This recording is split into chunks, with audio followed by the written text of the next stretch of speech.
Hello students, आपका एक बार फिर स्वागत है हमारे चैनल यूट्यूब चैनल में, जिसमें आज आपको पढ़ाएंगे कि बीएससी नर्सिंग थर्ड ईयर का जो टॉपिक है, जीएनएम का जो टॉपिक है डिमेंशिया, मतलब जो पागलपन है, उसको हम आपको सिंपल एक्सप्लेनेशन देंगे विथ नोट्स है, जिसमें हम आज बात करेंगे डेफिनेशन, कोज, सिम्टम्स, डायग्नोस्टिक टेस्ट और treatment of dementia.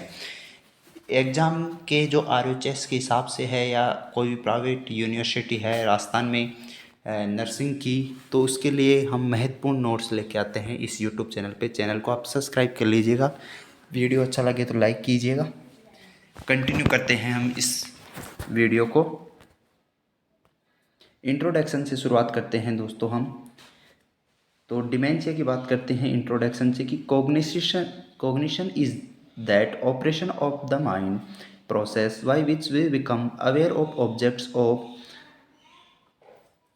thought and perception, including all aspects of perceiving and thinking and remembering। ठीक है दोस्तों, organic brain syndrome is a general term referring to many physical disorder that cause impaired mental function. Mental function इसमें impaired होता है। किस जो mental function की बात करेंगे हम इसमें परसीविंग, थिंकिंग और रिमेम्बरिंग, मतलब कुछ याद नहीं रहता।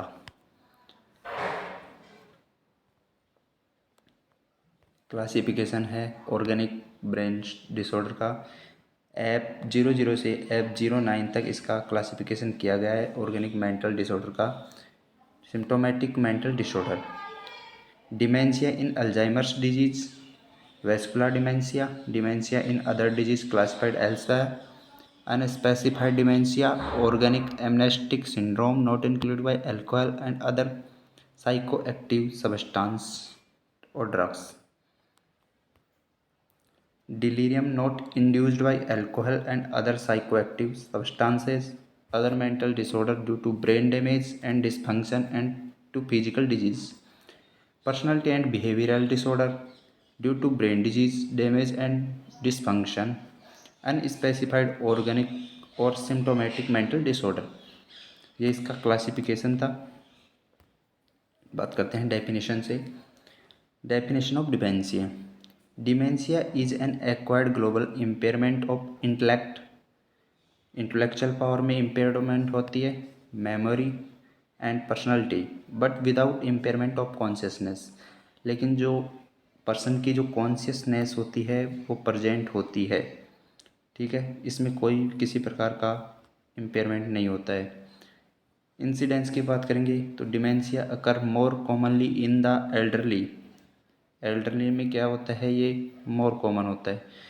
In the middle aged, because the degeneration जो प्रोसेस होता है न्यूरॉन्स का वो स्टार्ट हो जाता है,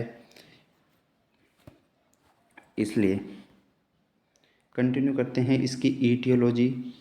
significant loss of neuron and volume in brain, जो न्यूरॉन का जो जाल पाया जाता है उनकी वॉल्यूम में कमी आ जाती है ब्रेन में। न्यूरोफिब्रिली टेंगल्स, यानी कि जो नर्व सेल्स होती हैं जो मैसेज को कन्वे करती हैं एक जगह से दूसरी जगह तक, और जो जो इन्फॉर्मेशन होता है उसको पहुंचाती हैं, वो ट्विस्टेड होने के कारण प्रॉपर वर्क नहीं कर पाती हैं, जिसे हम न्यूरोफिब्रिली टेंगल्स बोलते हैं। बात करेंगे एनवायरमेंटल फैक्टर, जिसमें इन्फेक्शन, मेटल्स एंड टॉक्सिन्स होते हैं। Excessive amount of metal ions use करने से होता है, जैसे zinc and copper in brain. Deficiencies of vitamin B6, B12 and folate, early depression और जेनेटिक फैक्टर, ये इसके कुछ इम्पोर्टेंट कोज हैं। ऐसी कोज की बात करेंगे जो untreatable irreversible cause of dementia हैं। Degenerating disorder of central nervous system disorder, ठीक है, जो जिसमें डिजनरेशन प्रोसेस होता है न्यूरॉन्स का, जिसको हम रिवर्सिबल नहीं होता, ये इरिवर्सिबल होता है। Alzheimer's disease, Pick's disease, Huntington's disease, Parkinson disease, जिसमें न्यूरोनल लॉस होता है, जिसके कारण मेमोरी लॉस होती है। Treatable and reversible causes of dementia, vascular multi infarct dementia, intracranial space occupy lesion, जिसे हम ट्रीट कर सकते हैं, ये ट्रीटेबल कॉज हैं। मेटाबॉलिक डिसऑर्डर जैसे कि hepatic failure, renal failure, endocrine disorder, infection likes AIDS meningitis encephalitis. Intoxication, किसी भी ड्रग की टॉक्सिसिटी हो जाए जैसे कि अल्कोहल, हैवी मेटल जैसे कि लीड, आर्सेनिक, ये ट्रीटेबल है। एनोक्सिया, जिसमें anaemia, post anaesthesia, chronic respiratory failure. बात करते हैं कंटिन्यू। विटामिन डेफिशिएंसी, स्पेशली जो डेफिशिएंसी देखी जाती है विटामिन की वो है थायमिन, बी, तो विटामिन B6 एंड B12 देखी जाती है, और निकोटिन, नाइकोटिन। ठीक है। फिजियोलॉजिक में नॉर्मल प्रेशर ऑफ हाइड्रोसिफिलस। मेटाबॉलिक में एंडोक्रायोपैथीज यानी हाइपोथायरॉयडिज्म ये देखा जाता है। ट्यूमर प्राइमरी और मेटास्टैटिक, मेनिंजियोमायोमा और मेटास्टैटिक ब्रेस्ट और लंग कैंसर। ट्रॉमेटिक में सबड्यूरल हेमाटोमा। टाइप्स की बात करते हैं डिमेंशिया के, तो जो क्लासिफिकेशन है वो मैंने पढ़ लिया था। टाइप्स की बात करते हैं। कोर्टिकल डिमेंशिया क्या मीन्स होता है दोस्तों? Dementia where the brain damage primary affects the brain's cortex, जो ब्रेन का कोर्टेक्स पार्ट होता है वो अफेक्ट होता है, और outer layer of the brain. Cortical dementia tends to cause problem with memory में अल्ट्रेशन होता है, लैंग्वेज में होता है, थिंकिंग में होता है, एंड सोशल बिहेवियर अल्टर्ड होता है। दूसरा जो टाइप आता है वो है सब कोर्टिकल डिमेंशिया, मतलब कोर्टेक्स के दूसरा वाला part. Dementia that's affect the part of the brain below the cortex, जो कोर्टेक्स पार्ट ये है तो इसके नीचे सब कोर्टेक्स पार्ट है। ठीक है दोस्तों, सब कोर्टेक्स पार्ट ये है नीचे वाला। Subcortical dementia tends to cause change in emotional, ठीक है, emotions and movement in the addition. The problems with memory loss भी होता है, और जो इमोशनल चेंजेस इसमें हमें देखे जाते हैं। बात करते हैं थर्ड टाइप की, progressive dementia that's gets loss over time, बहुत लंबे समय तक चलता है जिसे डेवलप होता है। Gradually interfering with more and more cognitive abilities, ज़्यादा से ज़्यादा जो कोग्निटिव एबिलिटीज़ होती हैं, जो सोचने की, जो हम बात करेंगे कि थिंकिंग की, रीजनिंग पावर, मेमोरी, ये इनमें लॉस होता है। बात करते हैं जो मेन टाइप है प्राइमरी डिमेंशिया और सेकेंडरी डिमेंशिया। प्राइमरी डिमेंशिया दोस्तों यह है कि प्राइमरी डिमेंशिया जैसे such as Alzheimer's disease that does not result for the any other disease, ये जो डिजीज़ है अल्जाइमर्स की वजह से ही होता है, किसी अन्य डिजीज़ की वजह से नहीं होता है, जिसे हम प्राइमरी डिमेंशिया कहते हैं। सेकेंडरी डिमेंशिया में दोस्तों बात आती है कि dementia that occur as a result of physical disease और इंजरी और एनी अदर कॉजेज़, जिससे सेकेंडरी कॉजेज़ होंगे इसके। अब ये जो डिमेंशिया डेवलप होता है दोस्तों वो वेरियस स्टेज, कई प्रकार के स्टेजों में डेवलप होता है। ईयर वाइज बताते हैं इसको टाइम ड्यूरेशन के हिसाब से ही। तो स्टेज फर्स्ट जिसे हम अर्ली स्टेज कहते हैं 2 to 4 ईयर्स में डेवलप होती है। तो इसमें जो फॉरगेटफुलनेस होती है वो स्टार्ट हो जाती है, कुछ याद नहीं रहने लग जाता है। Declining interest in environment, person जो एनवायरनमेंट के प्रति है उसका इंटरेस्ट नहीं रहता है। हेजिटेंस इन इनिशिएटिंग एक्शन, किसी भी प्रकार के मूवमेंट करने में उसे हेजिटेशन होती है। पुअर परफॉर्मेंस एट वर्क, कार्य अपने ठीक ठाक नहीं कर पाता है। ठीक है। स्टेज सेकंड जिसे मिडिल स्टेज कहते हैं 2 to 12 ईयर्स डेवलप होने में लगता है।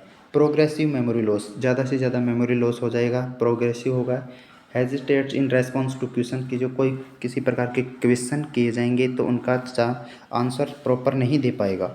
Has difficulty in following simple instruction, किसी भी प्रकार के इंस्ट्रक्शन को फॉलो करने में अनेबल रहेगा। इरिटेबल और एंजियस रहेगा। नेगलेक्ट करेगा पर्सनल हाइजीन को, प्रॉपर मेंटेनेंस नहीं कर पाएगा। सोशल आइसोलेशन रहेगा, अपने आप को कम्युनिटी सोसाइटी से दूर पाएगा। Stage third final stage up to a year.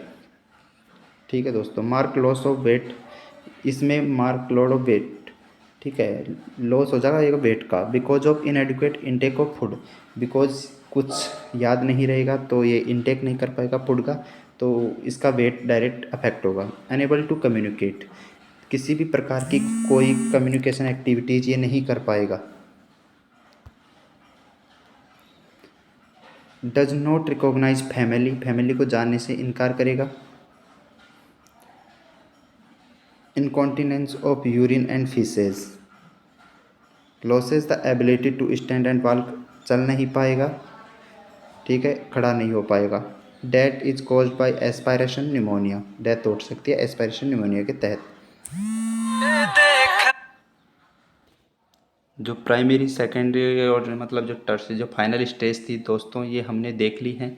इसके बाद में हम देखते हैं इन स्टेजेस को कि माइल्ड स्टेज, मॉडरेट स्टेज और सीवियर की तरफ से भी देखते हैं। इनको ईयर वाइज दिखा रखा है आपको। ये सभी जो हमने वहाँ पे बताए हैं आपको, loss of memory, language difficulties, mood swings, personality changes, dismissed judgement, apathy, ये सभी मिलेंगे माइल्ड स्टेज में। मॉडरेट में unable to retain new information, behavioural personality changes, increasing long term memory loss, agitation, aggression, confusion, requires assistance. Severe में जो होगा gait and motor disturbance होगा, bedridden, unable to perform activity of daily living, incontinence, requires long term care, long term care की इसको requirement होगी, placement, ठीक है।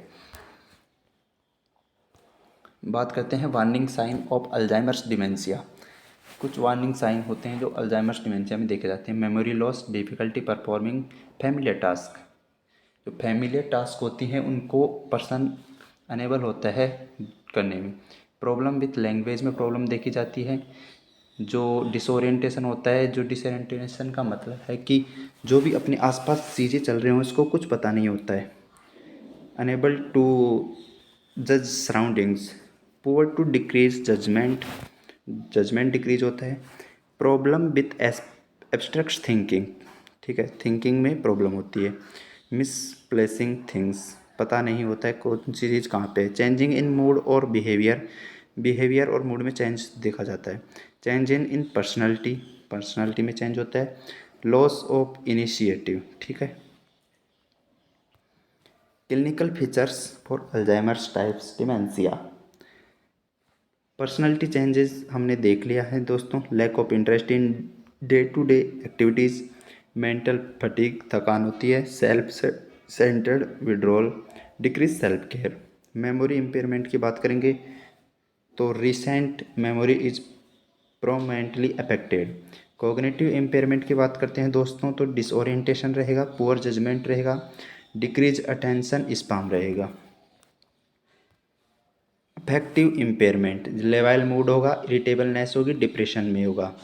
Behaviour जो इम्पेयरमेंट होगा दोस्तों, इसमें स्टीरियोटाइप्ड बिहेवियर होगा। स्टीरियोटाइप बिहेवियर में होता है कि जो पर्सन है ना वो अपने आप ऐसी एक्टिविटीज़ करने लग जाता है जिसका कोई कोई मतलब नहीं होता है। अल्ट्रेशन इन सेक्सुअल ड्राइव्स, मतलब जो लॉस ऑफ लिबिडो होता है इसमें, सेक्सुअल कैपेसिटी डिक्रीज होती है। एंड एक्टिविटीज़, साइकोटिक बिहेवियर दिखाएगा। न्यूरोलॉजिकल इम्पेयरमेंट की बात करें तो स्टीरियोटाइप्ड बिहेवियर होगा, ठीक है दोस्तों। Alteration in sexual drives and activities. Diagnosis की बात करेंगे तो इसकी जो सबसे मेन डायग्नोसिस होगा दोस्तों, cognitive assessment evaluation, mini mental status examination जिसे MMSE कहते हैं, सोच cognitive impairment. Functions of dementia scale, MRI कराएंगे, स्पाइनल फ्लूइड एनालिसिस कराएंगे जिसमें इंक्रीज बीटा अमाइलॉइड डिपॉजिट्स मिलेंगे। ट्रीटमेंट की बात करते हैं दोस्तों डिमेंशिया की तो टेक्रीन हाइड्रोक्लोराइड जो टेबलेट मिलेगी वो देंगे, डोनिपिजाइल हाइड्रोक्लाइड भी देंगे। नावडा एंटागोनिस्ट की बात करें तो मेमटाइन देंगे। एंटीसाइकोटिक एजेंट भी देते हैं जिसमें हम इसको, तो उसमें आएगा दोस्तों risperidone, olanzapine. Antidepressant agents and mood stabiliser देंगे दोस्तों, low dose of selective serotonin reuptake inhibitor, मतलब SSRI, ठीक है दोस्तों, लो डोज देंगे। And anti depressive agent should be considered, antidepressant भी देंगे।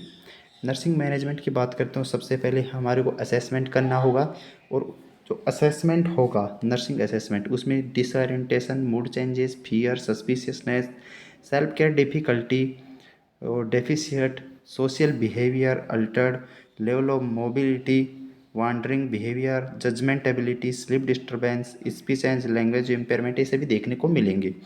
इसके बाद अपने को हेलुजिनेशन देखने को मिलेगा, इल्यूजन और डिल्यूजन भी मिलेगा। बाउल और ब्लैडर जो इनकॉन्टिनेंस होगी, एपैथी होगी, any decline in nutrition status होगा, रिकॉग्निशन ऑफ फैमिली मेम्बर, इन सभी को अपने को असेस करना है as a nurse. Nursing intervention हमारे को देने हैं, तो डेली रूटीन केयर प्रोवाइड करनी है पेशेंट को, न्यूट्रिशन और बॉडी वेट चेकअप करना है, प्रॉपर न्यूट्रिशन देना है, पर्सनल हाइजीन का ध्यान रखना है, टॉयलेट हैबिट्स एंड इनकॉन्टिनेंस का ध्यान रखना है, एक्सीडेंट से प्रिवेंट करना है, फ्लूइड मैनेजमेंट करना है, मूड्स एंड इमोशन चेंज जो होते रहते हैं उनको असेस करना है, वांडरिंग करनी है, डिस्टर्ब्स जो स्लीप है उसको प्रॉपर रेगुलरली असेस करना है, इंटरप्लस जो इंटरपर्सनल रिलेशनशिप होता है उसको प्रॉपर रखनी है नर्स पेशेंट के बीच में। ठीक है दोस्तों, तो ये अपना ये जो टॉपिक होता है डिमेंशिया वो कंप्लीट होता है यहाँ से। आप चैनल को सब्सक्राइब करें, लाइक करें, वीडियो को अपने दोस्तों के साथ शेयर करें। Thank you.